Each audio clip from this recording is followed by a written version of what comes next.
Bienvenue à cette revue des marchés boursiers Cachemire du mercredi 7 août 2024. Bizarre de journée aujourd'hui.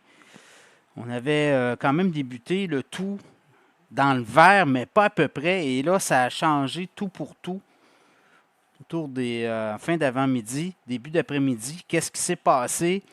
Ce serait une émission d'action, notamment du gouvernement américain, qui n'a pas été bien accueillie. Et ça a été un peu rejeté par les investisseurs et ça a provoqué là, une chute des marchés boursiers. Évidemment, du côté du Japon, tout allait bien et ce qu'on comprend, c'est que le carry trade, là, les gens qui avaient emprunté de l'argent au Japon pour investir notamment dans des stocks à la bourse, dans les technos aux États-Unis, ben là, on assiste encore à des ventes massives et ce qui a fait que dans le monde de la techno, aujourd'hui, ça l'a vendu aussi beaucoup. Nvidia a planté. Donc voilà, le S&P 500 Toronto baisse de 98 points, 21 880. Le Dow Jones baisse de 234 points, 38 763. S&P 500 baisse de 40 points, 5 199. Le Nasdaq en baisse de 171 points, 16 195. Le pétrole monte de 2,3 75,23. US référence WTI. Le Bitcoin monte 55 163. Alors, c'est un peu ça, ce qu'on a vu. On voit des investisseurs très nerveux. Le VIX aussi est reparti vers le haut. Le VIX était à 22 points ce matin, 22-23 points. Là, on est autour des 27-28. Et ça, ben, si on veut, c'est la volatilité entre les options d'achat et les options de vente. Et quand le VIX monte, ben, il y a des options de vente.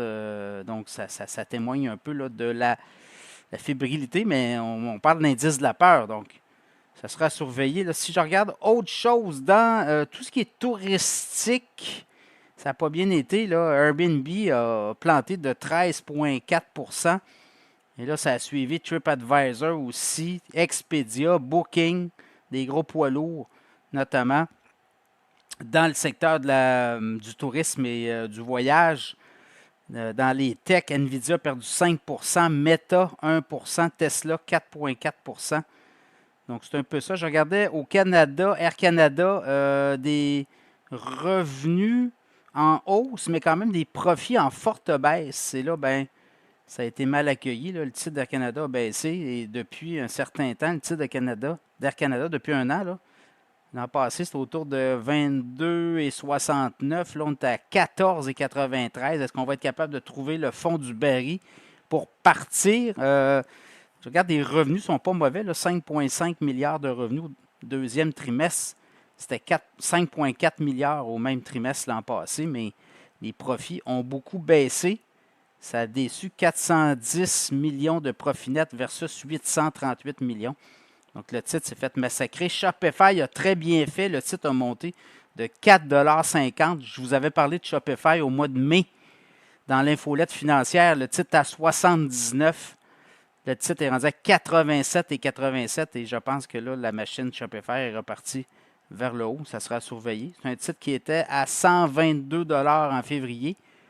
Et avant ça, 19 novembre 2021, 213 $. Donc voilà, Shopify reprend du service. Ici aux États-Unis, Jamie Dimon, grand patron de JP Morgan, lui voit une récession toujours à l'horizon. Il dit que les chances d'un atterrissage en douceur pour l'économie américaine tournent autour de 35 à 40 %. Donc pour le reste, lui dit, moi je vois une récession. Une récession, c'est 2 trimestres consécutifs avec une croissance négative.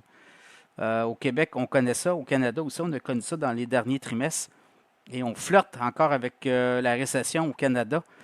Et dans le cas des États-Unis, ben, ça pourrait arriver un petit peu plus tard. On va le voir. Évidemment, les banques centrales vont pouvoir réagir, mais lui, malgré tout, là, je suis sceptique également de voir l'inflation revenir à 2 % rapidement.